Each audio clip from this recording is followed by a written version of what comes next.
안녕하십니까, 이진우입니다. 팬데믹 이후에 글로벌 공급망 재편에 많은 변화가 생기고 있습니다. 팬데믹 전에는 비용이 싼 곳으로 아웃소싱을 하고 해외에 공장을 두고 거기서 물건을 사다 쓰고 하는 게 대세였는데, 요즘에는 해외에 있는 공장에서 물건을 실어오는 것도 어렵고, 또 해외에 있는 공장이 코로나19로 마비되면 또 문제가 생기고 하는 것 때문에 요즘엔 좀 비싸더라도 안에서 만들어 쓰는, 그러다 보니까 공장들을 다시 자국으로 불러들이는 전략으로 바뀌고 있습니다. 오늘 센터뷰 시간에는 이런 공급망의 변화와 이게 발생시키는 인플레이션, 이게 또 어떤 영향을 줄지 살펴보겠습니다. 영국에서 열린 유엔 기후 변화 협약 당사국 총회에서 105개국이 메탄 배출량을 줄이는 내용에 합의했습니다. 그런데 메탄 배출량이 정작 많은 중국, 러시아, 인도 같은 나라들은 이 합의에 응하지 않았다고 하죠. 오늘 글로벌 리포트 시간에 나라 밖 경제 소식들 다양하게 함께 짚어보겠습니다. 손에 잡히는 경제 플러스 광고 듣고 시작합니다. 요즘 가장 큰 이슈는 글로벌 공급망 문제입니다. 예전에 자원을 조달하고 제품을 배달하고 하던 일종의 혈관 같은 것들이 여기저기서 막히면서 피가 안 돌고 또 다양한 변화들이 나타나고 있는데, 오늘 KB증권 신동준 리서치 센터장 모시고 다양한 이야기 들어보겠습니다. 어서 오십시오. 네, 안녕하세요.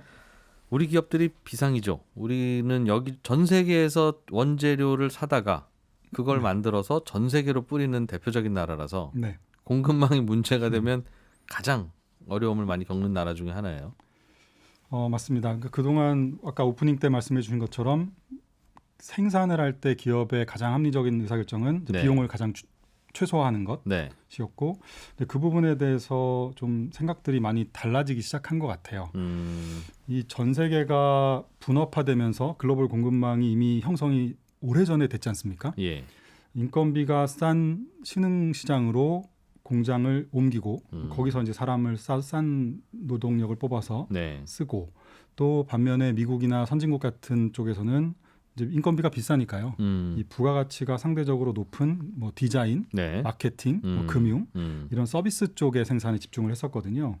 그런데 이런 흐름들이 조금 뭐 이제 그러면서 그동안 지난 한 10년 동안 내내 했던 얘기가 왜 경제는 미국 경제를 보면서 미국의 경제는 별론데 왜 주가는 저렇게 올라가냐.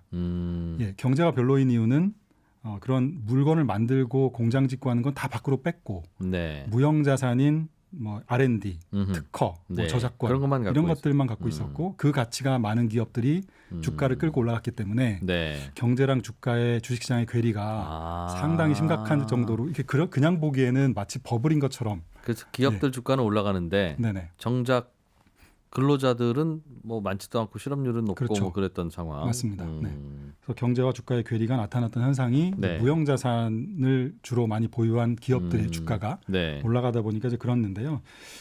그런 부분들이 이제 좀 되돌려지는 느낌이 좀 있어요. 최근에 이 동향들을 보면 기존에도 트럼프 대통령이 계속해서 공장을 국내로 들여와라고 압박을 많이 했었지 않습니까? 근데도 쉽지가 않았죠. 왜냐하면 뭐 비용이 이미 인건비가 싼데 어떻게 하겠어요? 미국이나 유럽 인건비 비싼데 또 공장도 없는데 굳이 그거를 다시 들어오기가 쉽지 않았는데, 이제는 팬데믹 이후에 공급망이 정상적으로 지금 작동을 안 하다 보니까 이 다국적 기업들의 경영자들은 이제는 좀 다시 재검토해야 되는 거 아니냐, 이런 생각들을 좀 하고 있는 거죠. 좀 비싸더라도 가까운 데서 만들어서 얼른 팔자. 그래서 일단은 당연히 그렇긴 하겠어요. 네네, 그렇죠. 한 네 가지 정도의 구체적인 배경이 있는데요. 첫 번째는 이 공급망의 통제력을 좀 잃어버리고 있다는 느낌을 좀 받고 있죠. 주문해도 안 오니까. 그러니까 뭐 그 기업들과의 거래 기업들과의 관계였으면 서로 대화하거나 때로는 압박을 해서라도 물건을 빨리 갖고 와라 하면 되는데 안 주는 거라면 슬슬 달래거나 압박할 수 있는데. 그렇죠. 이 정부가 팬데믹 때문에, 코로나 때문에 이동 제한을 강화하면서 막아놓은 거라서 못 주는 거죠. 이거는 뭐 어떻게 기업이 할 수가 없는 거죠.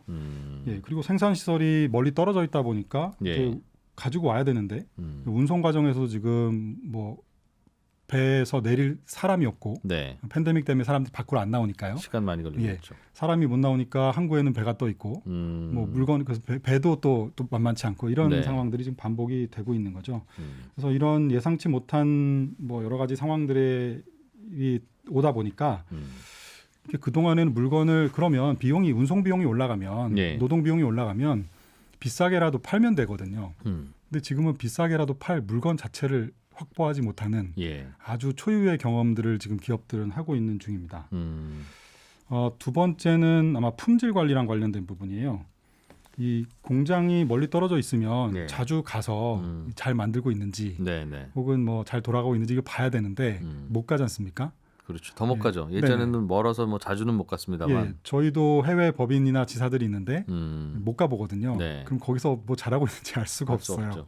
예. 예, 그러면 그 과정에서 비용은 비싸졌고 고객들은 제품의 품질은 최소한 유지는 돼줘야 되는데 네. 이제 불량품들이 나오거나 품질이 조금 떨어지는 물건들이 나오면 이제 고객들의 평판이 나빠지는 리스크가 또 생기겠죠. 예. 그래서 그게 리스크가 또 있고 세 번째는 중국하고 지금 패권 경쟁이 심화되면서 이 해외에 있던 공장들을 국내로 다시 첨단 산업에 대해서는 가지고 와라라는 네. 압박이 굉장히 좀 심해지고 있는 상황입니다. 예를 들면 반도체 같은 거 그렇죠. 볼모나 인질로 잡힐 수 있으니까. 근데 우리나라도 이미 예. 일본하고 소재 전쟁을 한번 겪었잖아요. 네, 그리고 예. 나서 비싸더라도 기술이 조금 떨어지더라도 국내에 중소기업을 키워서 예. 우리끼리 이 산업의 생명망 같은 거잖아요. 우리가 마스크는 그렇죠. 인간의 생명이지만 네. 이 산업의 생명줄 같은 아주 기초 산업들은 있어야 소재 산업들은 국내에 있어야 된다라는 인식이 있는 거죠. 내년 6월 달에 바이든 대통령이 이 구체적인 공급망 자강화 계획이라는 거를 이제 발표할 예정입니다. 예.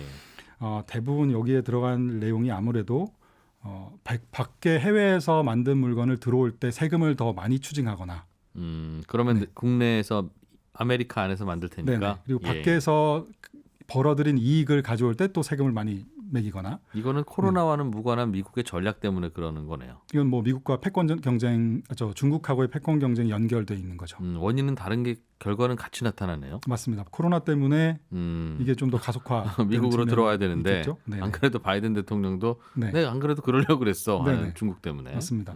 또 이제 국내로 공장을 이전해 오면 네. 또 인센티브를 거꾸로 주는 거죠. 이제 그런 정책들이 아마 발표가 될 것으로 예상이 됩니다. 네. 마지막으로는 기후 변화인데요.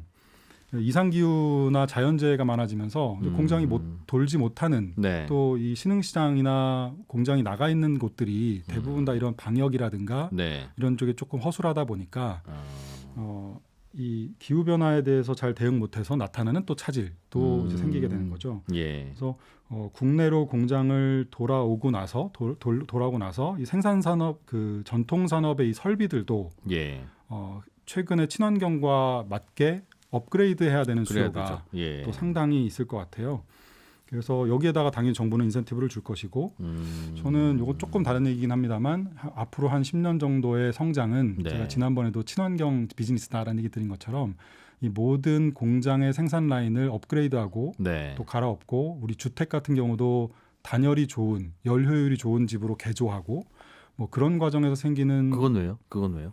에너지 효율을 높이기 위한 거죠. 지금 에너지를 아무리 생산해내도 전력을 생산해내도 감당이 네. 안 된다는 얘기들이 있지 않습니까? 예. 그럼 이제 저장에 대한 기술이 발달을 빨리 해야 되고 한편으로는 단열이라든가 에너지를 효율적으로 쓸 수 있는 건물이나 예. 집들이 많이 생겨야 되는 거니까 이런 지금 작년에 바이든 대통령이 그 설비 인프라 투자 계획을 발표하면서도 이 주택 개량 사업에 대한 예산을 꽤 많이 잡아놨어요. 예. 노후된 집을 개량할 때 에너지 효율이 좋은 걸로 바꾸자는 거죠. 그래서 이런 부분들에서 뭐 대부분의 건물들을 예. 당장 이제 허물기보다는 연한이 돼서 재건축해야 되거나 이제 바꿔야 되는 신축해야 되는 것들은 네. 대부분 그런 설비들이 새로 들어갈 거거든요. 그렇겠죠. 네, 그 과정에서 그동안 이 설비를 새롭게 할 만한 것들은 별로 없어서 네. 주로 무형자산이라든가 노동력에 의해서만 성장을 그동안 끌고 왔었는데 이 설비 투자나 인프라 투자 이쪽에서의 성장 동력이 생각보다는 꽤 오랫동안 글로벌 경제를 좀 끌고 가지 않을까. 특히 미국에서. 네, 우리나라도 마찬가지고요. 바깥으로 공장 내보냈던 웬만한 나라들은 다. 네네. 네, 뭐 그럴 가능성이 저는 상당히 높지 않나. 조금 더 낙관적으로 말씀드리면 잠재 성장률을 좀 한 단계 끌어올릴 수 있는 요인이 되지 괜찮아질까? 않을까. 오히려 오랜만에 미국에서 망치 소리 들린다는 거니까. 맞습니다. 그게 이유를 오늘 여러 가지 설명해 주셨는데 공급망 차질 때문에도 일단 빨리 안쪽으로 들어와야 되고 네네. 거기에 미국 중국과의 갈등도 있고 여러 가지 자연재해들도 예전만처럼 잠잠한 것 같지가 않으니 네네. 그 중에서 공급망 차질은 시간이 지나면 다시 또 컨테이너도 좀 풀리고 할 테지만 말씀하신 대로 중국, 미국 싸우고 하는 문제 때문에라도 네. 결국은 돌아와야 되겠네요. 그렇죠. 근데 나간 이유가 비용 때문에 나갔잖아요. 그렇죠. 그럼 돌아오면 비용이 높아질 거 아니겠습니까? 당장은 높아지지만 말씀드린 대로 이게 그동안 효율이라는 게 비용만 따졌지 않습니까? 네. 근데 이제는 그 효율 중에서는 아예 비용을 생각하다 보니까 지금 공급이 아예 막혀버리거나 네. 아예 수요자들을 하고 만날 수가 없거나 뭐 이런 일이 생겨버리니까요. 비싼 거 좀 감수한다. 네네. 그 친환경도 마찬가지죠. 그러니까 예를 들어서 친환경으로 전력을 생산하거나 네. 또 건물을 돌리지 않는 기업들과는 거래하지 않겠다라는 그런 게 있죠. 이 에너지 뭐랄까요? 아리백이라는 뭐 이런 협약도 있지 않습니까? 그 과정에서 이제는 그거는 비용이 아니라 이제는 최소한의 어떤 룰 안에 들어가는 규제 안에 들어가는 그런 비용이라고 보셔야 될 것 같아요. 네. 주요 기업들 전략적으로 정부에서 필요하다고 생각해서 당기는 기업들은 들어올 거고. 네. 다만 소비재 만드는 기업들은 고민하겠네요. 네, 아마 그런데 그런 기업들도 노동력에 대해서 그러니까 예를 들면 고용을 창출해주는 효과들도 있으니까 네. 아마 그런 기업에 대해서는 인센티브를 좀 줄 수 있는 여지가 좀 있지 않을까 싶습니다. 균형을 맞춰주면 이러나 저러나 다시 돌아와서 인건비 높은 근로자들을 써서 공장을 돌려야 되면 결국은 가격은 오를 텐데 네. 가격이 오르면 인플레. 안 그래도 요즘 그래서 공급망 차질 때문에도 네네. 뭐 이런저런 가격도 오르고 있고 공장 다시 지으려면 뭐 원자재 많이 쓰겠죠. 철도 필요할 거고. 네. 물가가 앞으로 그럼 계속 많이 오르겠네요. 공급망 차질과 관련해서 이제 오늘은 말씀을 드리는 거니까 그거 관련해서만 이제 두 가지 정도의 오해가 있는 것 같아요. 말씀하신 지금 부분인데 첫 번째는 인플레이션이 전 세계적으로 나타나는 현상이 아니라는 점입니다. 요즘도? 네네. 예를 들어서 최근에 보시면 미국이라든가 이런 선진국들, 서방 선진국들이 주로 물가가 높고요. 한국은 이미 뭐 2%대 여전히 낮은 상태고 뭐 조금 올라왔다고는 하지만 2%대고요. 네. 중국은 0%대입니다. 물가가 소비자 물가가요. 네. 그리고 일본은 마이너스예요. 아직도 소비자 물가가. 그러니까 지금 나타나는 현상은 인도나 터키 같은 일부 신흥국들을 제외하면 대부분 다 선진국, 서방의 선진국들 중심이고 이들의 공통점은 주로 대규모 보조금을 지급했던 나라들입니다. 소비자들한테 재난지원금 넉넉히 줬던 나라들이 물가가 오르고 있다. 그래서 지금의 공급망 차질은 공급망의 문제라기보다는 제가 보기엔 수요가 너무 지나치게 많이 발생한 데 따른 문제이고요. 그러니까 팬데믹 이전이랑 비교해 봤을 때 제가 지금 정확한 숫자는 기억 안 납니다만 서비스는 아직도 100 정도가 과거의 추세라면 지금 뭐 90, 80 정도도 채 안 올라와 있는데 이 상품에 대한 재화에 대한 소비, 내구 소비재 뭐 이런 것들은 뭐 15%, 20%씩이나 이미 더 많이 올라와 있거든요. 너무 과도하게 수요가 많이 몰리다 보니 더군다나 그 보조금을 주니까 사람들이 일하러 안 나오잖아요. 그러니까 일손 모자라니 직원 월급도 더 줘야 되고. 네네. 이제 이런 부분들이 인플레이션을 지금 끌어올리고 있고 어떻게 보면 물류 시스템의 문제인 거죠. 돌아가야 되는데 사람이 없고 운전할 뭐 철도나 운송할 기사가 없고 뭐 이런 상황이다 보니까 이건 물류 시스템의 문제고 그 근본은 노동력의 문제고 그 이전에는 보조금을 너무 많이 줘서 생긴 문제구나. 결국 선진국들의 문제이기 때문에 이 부분은 단기적으로 해결되긴 좀 어렵긴 하겠습니다만 최근에 이 IT 부품, 자동차 부품 이런 것들을 가장 어떻게 보면 많이 생산해낸 동남아 쪽이 지난 가을에 코로나가 워낙 심하게 돼서 그 자동차 업체들이 대부분 다 이제 공장을 멈췄는데요. 이들이 어느 정도 지금 가동률이 올라오고 있습니다. 좀 진정이 되면서. 그리고 노동자들도 아마 위드 코로나 우리나라도 하고 있으니까요. 이제 이동 제한 풀리면서 돌아오겠죠. 그리고 이제 내구 소비재도 그동안 집에만 있었으니까 주로 집에서 쓸 물건들을 많이 주문해서 썼다면 이제 밖으로 나가면서 이제 서비스 쪽으로 수요가 좀 넘어갈 거거든요. 그런 여러 가지 좀 겹치면 인플레이션 문제는 내년 저희는 1분기 정도가 제일 좀 극심할 것 같고요. 특히 이제 연말에 쇼핑 시즌이 겹쳤지 않습니까?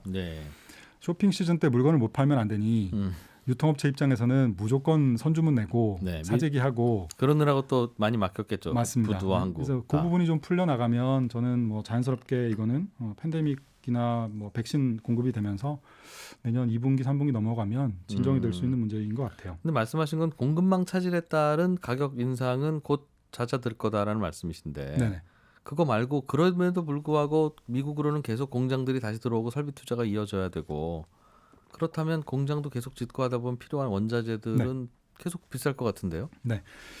이제 두 번째 오해가 방금 질문하신 부분인데요. 인플레이션이 모든 원자재에서 나타나고 있지는 않습니다. 그러니까 그러니까 원자재 중에서 에너지 가격하고 천연가스, 뭐 석탄, 석유 이런 것들하고 그 이외에 뭐 곡물, 산업금속, 뭐 귀금속, 구리, 철광석 이런 거 있지 않습니까?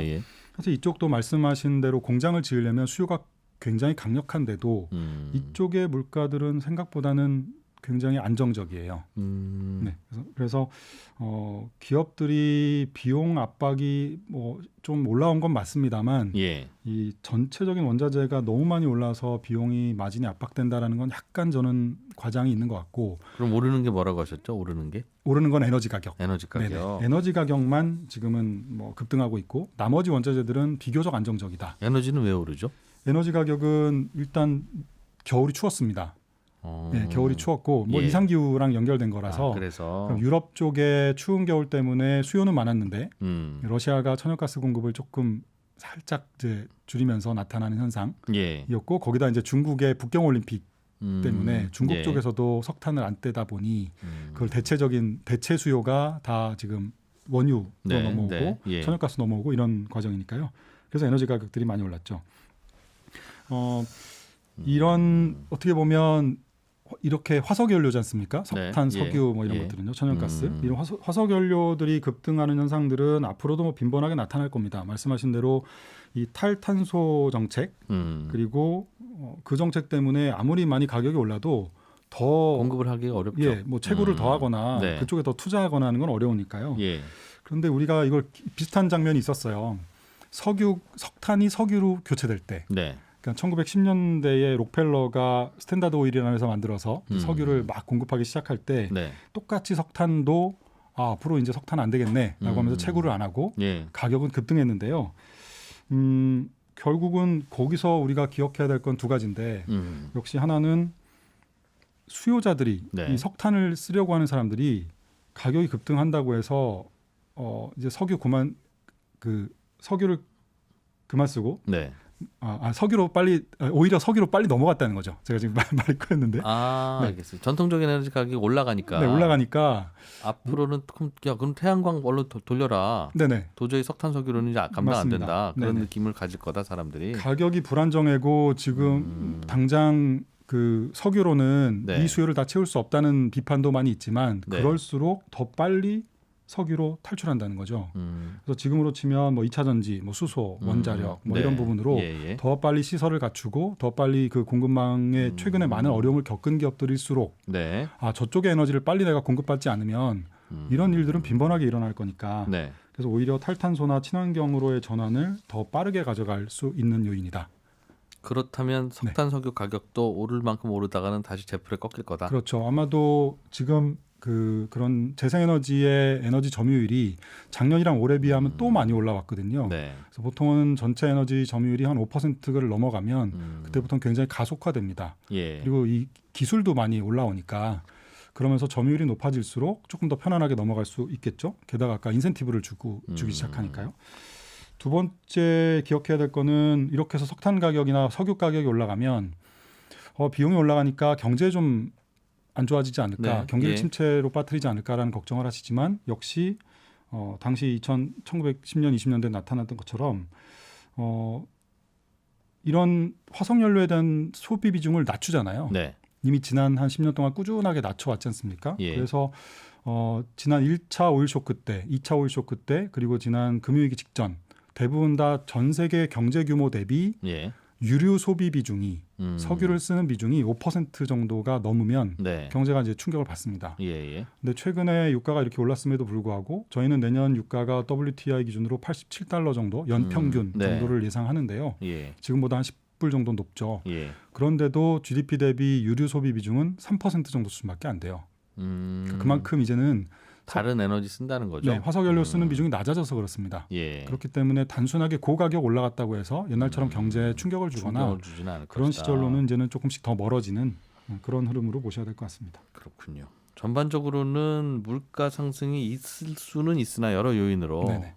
각각의 요인들이 다 그렇게 치명적으로 계속 오를 만한 상황은 아닌 것 같다는 게 결론이네요. 네, 맞습니다. 지금 일시적인 물가 상승이 한 3개 분기, 4개 분기 정도는 이어져서 아마 네. 내년 한 2분기, 3분기 정도면 많이 낮아질 텐데요. 낮아지더라도 팬데믹 이전 수준으로 돌아가지는 못할 것 같습니다. 그보다는 0.5에서 1% 가까이는 조금 높은 수준, 디플레이션 리스크를 좀 줄여주는 수준 정도는 될 것 같습니다. 알겠습니다.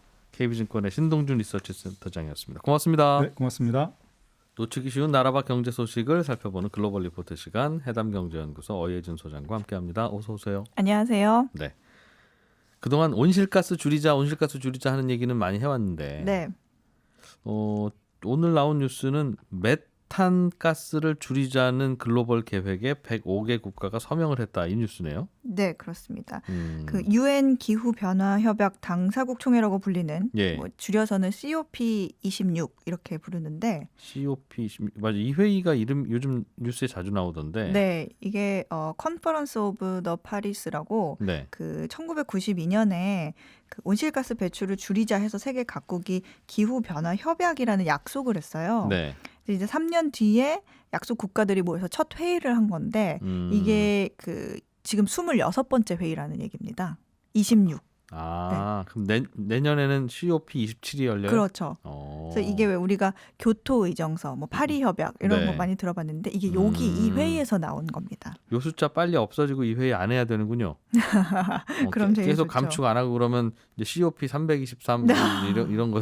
아이고. 네. 네. 그래서 이 메탄 배출량을 이 회의에서 2020년 수준에서 향후 10년간, 그러니까 2030년까지 30%를 줄이자 하고 약속을 한 건데 네. 이게 미국과 유럽 연합, 브라질 등 105개국이 서명을 했습니다. 그래서 이번 회의에서 이게 가장 성공적인 결과다 하고 외신들이 네. 전하고 있거든요. 예. 원래는 9월에 이런 내용이 거론이 됐을 때는 한 6개 국가 정도가 이 내용에 지지를 했는데 이번에 COP26 회의에서 글로벌 메탄 서약으로 공식 거론되면서 이렇게 네. 늘어난 겁니다.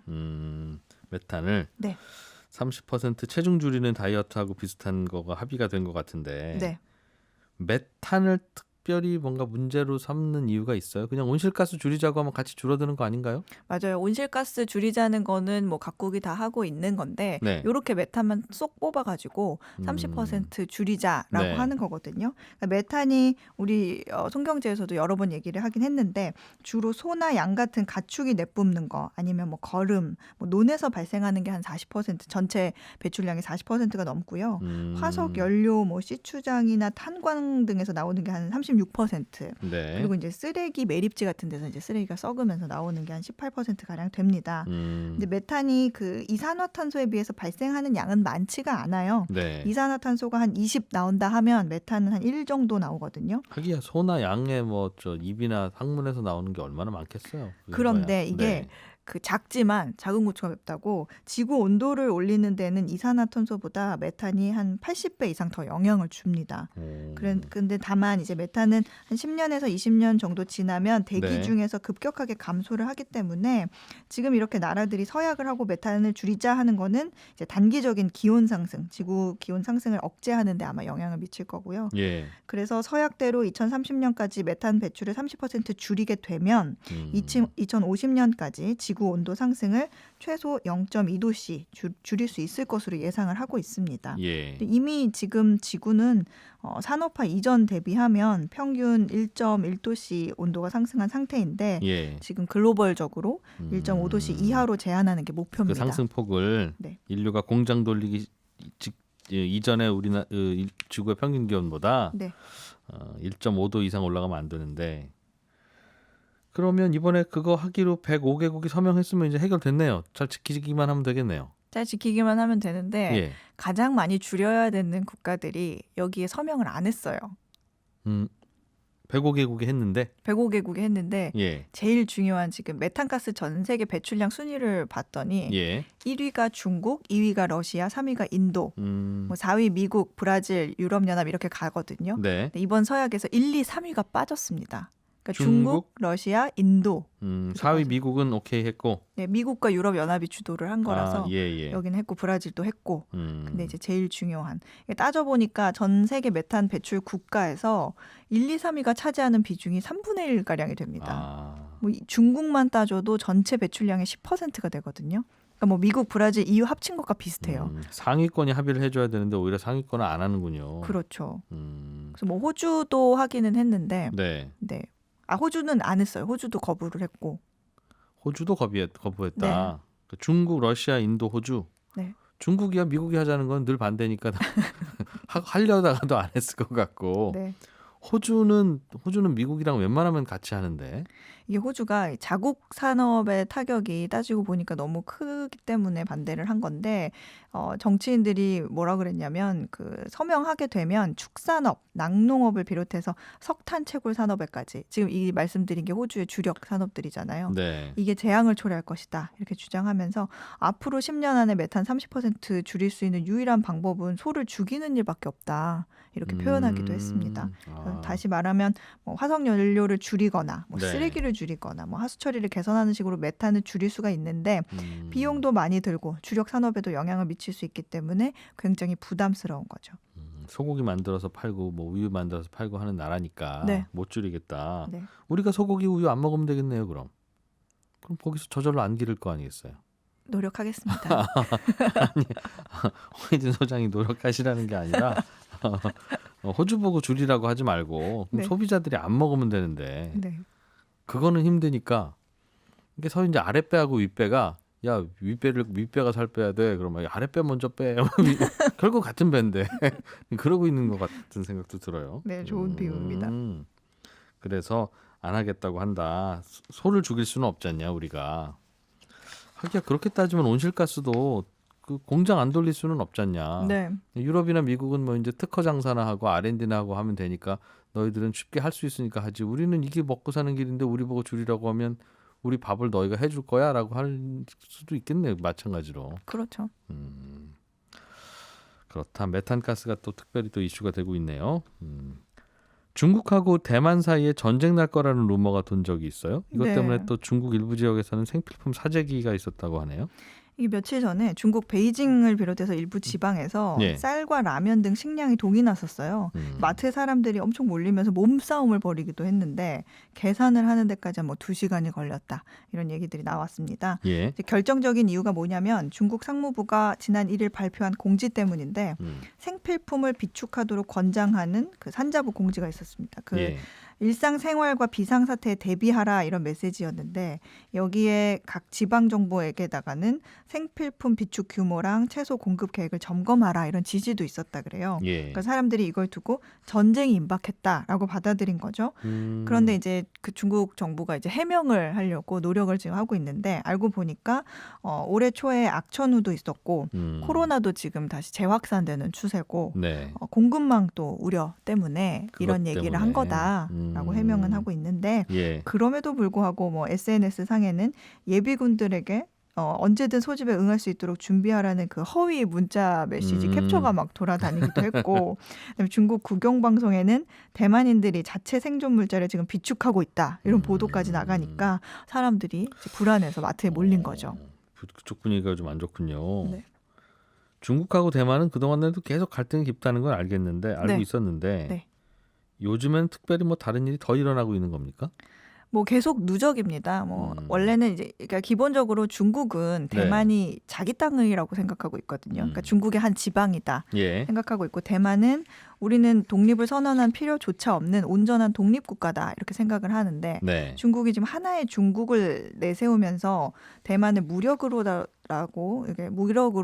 얻어내고자 네. 하고 있어요. 그러니까 대만 외에도 인도와 갈등을 벌이고 있는 뭐 히말라야 고원지대도 있고 홍콩도 그렇고 다 자기 땅이라고 지금 생각하고 있거든요. 그래서 중국은 대만의 외교 파트너들도 좀 자기 편에 세우려고 노력을 한다든지 네. 아니면 다국적 기업들을 대만 국가로 취급하는 인식을 바꾸기 위해서 좀 압력을 가한다든지 그리고 또 최근에는 그 중국이 좀 결정적인 이벤트가 있었는데 대만 그 방공 식별 구역에 200여 대의 전투기들을 띄우면서 갈등이 최고조로 올랐어요. 방공식별구역이라고 하면 이 네. 영공은 아니거든요. 영공을 침범하면 완전히 그건 도발인 전쟁이고. 거고 전쟁인 거고 그 영공 전에 있는 공역이에요. 근처. 네, 그러니까 이제 옆에 와서 이렇게 툭 치는 거는 영공 침해고 칠 것 같은 태세로 아주 가까이 다가서면 이제 좀 위협적인 거죠. 예. 그런 개념이라고 이해를 하시면 됩니다. 중국이 최근에 그 대만 근처에 그렇게 전투기들이 날아갔다는 거죠. 네. 예. 그리고 지난달 말에는 대만에 미군이 주둔하면서 대만 병사들이 훈련을 받고 있다. 이런 사실을 정부가 인정하니까 예. 서로 굉장히 예민해진 거죠. 그러네요. 이 양국 간의 분쟁이요. 1949년에 그 중국 남북 전쟁이 끝난 시점부터 시작이 됐습니다. 예. 장제스와 마오쩌둥으로 갈리던 그때 이후에 1971년에는 유엔이 중화인민공화국을 중국의 유일한 대표 국가로 인정을 하면서 네. 중화민국인 이 대만이 자진 탈퇴하게 되거든요. 그 이후에 대만이 유엔 회원국 지위도 잃었고 국제사회에서 국가로 좀 취급받지 못하는 상황이 발생했었죠. 네. 이러나 저러나 좀 생필품으로 사놔야 되는 일들이 우리나라에서도 그렇고 대만에서도 그렇고 벌어지고 있어서 일단 좀 사다 놓고 오래 먹고 또 그 비면 또 사다 놓고 이렇게 해야 되는 건가 아무튼 고민이네요. 예. 네. 싱가포르 이야기 좀 해보죠. 싱가포르가 정년 퇴임하는 시기를 더 연장하려고 한다. 네. 그런 보도가 있는데 싱가포르는 정년이 몇 살 때 정년입니까? 원래는 62세였습니다. 네. 62세였는데 이게 내년 7월부터는 1년 늘어난 63세로 변경이 됩니다.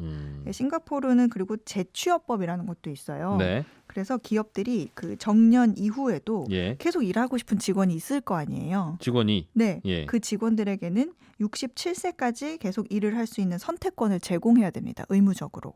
우리 계약갱신 청구권하고 비슷하네요.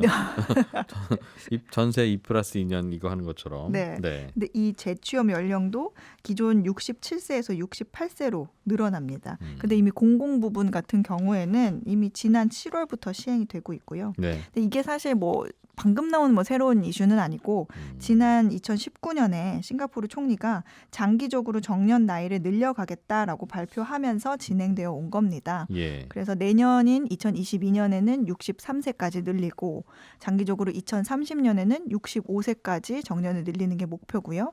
아까 말씀드린 재취업 연령의 경우에는 최종적으로 70세까지 늘리기로 했습니다. 그 2019년부터 나온 이 내용이 며칠 전에 싱가포르 의회에서 국회에서 국회의원들이 토론을 했어요. 그러면서 다시 나온 거거든요. 그러니까 연령 차별과 정년 나이가 정말 필요한 건지, 이 정년에 나이를 두는 게 의미가 있을까? 아니면 나이를 둔다면 어떤 식으로 우리가 제도를 만들어가면 좋을까? 네. 아니면 뭐 고령 근로자를 위한 고용 모델들을 어떻게 하면 좋을까 하는 토론이 오가면서 다시 언론에 언급된 겁니다. 아직 그 법이 통과된 건 아닌데 이걸 고민하고 있다. 통과됐는데 세부 규칙을 이제 세워야 되니까. 아, 정년 늘어나는 건 통과가 됐고. 네네.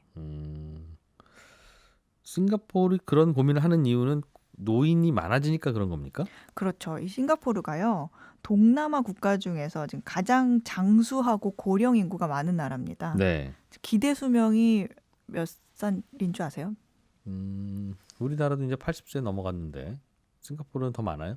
85세. 85세. 근데 국민 5명 중에 1명이 10년 뒤에 65세 이상이 될 것으로 예상을 하고 있거든요. 고령 인구가 그렇게 늘어난다고요? 네. 예. 그렇기 때문에 경제를 부양할 수 있는 노동 연령 인구가 점점 감소하고 있기 때문에 이걸 좀 늦추기 위한 시도로 정년을 연장하는 거고요. 네. 또 아주 한편에서는 이거는 그냥 제가 싱가포르 언론들을 막 찾아보다가 나온 얘기인데 네. 지금 싱가포르 총리가 소속된 정당이 고령층 지지를 좀 유지하기 위해서 하는 네. 그런 추진이다. 이런 얘기도 있죠. 그럴 거예요. 정말 사람들이 줄어서 네. 노인들도 일을 해야 되면 기업들이 알아서 노인들을 채용하겠죠. 일손이 없으니까. 그 부장님 퇴임하지 마시고 좀 네. 일해 주세요. 우리 저 없습니다. 당연히 뭐 굳이 정년을 연장 한 해 만에 안 해도 되는데 네. 법으로 굳이 한다는 건 기업들이 그 선택을 안 하고 있다는 또 방증일 수도 있을 것 같은데요. 그렇죠. 이 노인 인구가요. 사실 뭐 비단 싱가포르만의 문제는 아니고 예. 중국과 유럽에서도 좀 고민이 많은 문제거든요. 중국이 지금 보면 2050년이 되잖아요. 네. 그러면 노인들이 인구의 3분의 1에 가까운 비율을 차지할 걸로 예상을 하고 있습니다. 그렇군요. 그때 되면 저도 이게 속하겠네요. 노인으로. 아이고. 많이 노인이 될 텐데 이 결국은 싱가포르의 고민은 노인들이 많아지는데 직장을 안 다니면 이분들에게 연금도 줘야 되고 여러 가지 문제가 생기니까 그렇죠. 그거 부담하기가 좀 부담스럽다 그 말이겠죠. 그렇죠.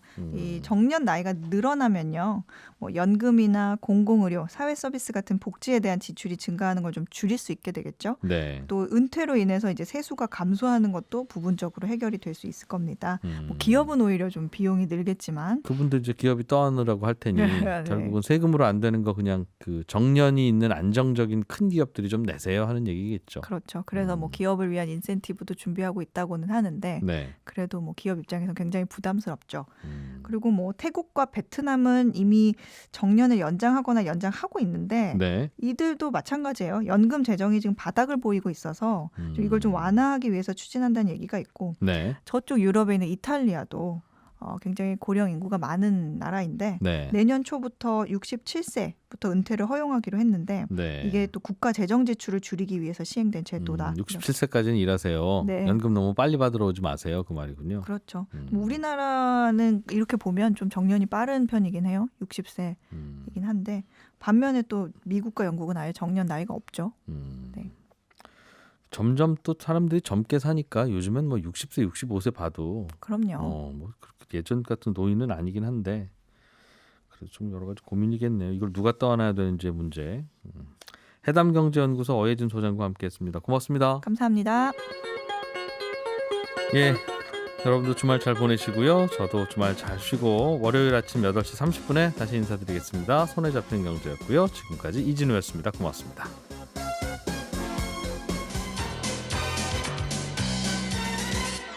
더 깊고 더 재미있는 경제 이야기. 이진우의 손에 잡히는 경제 플러스.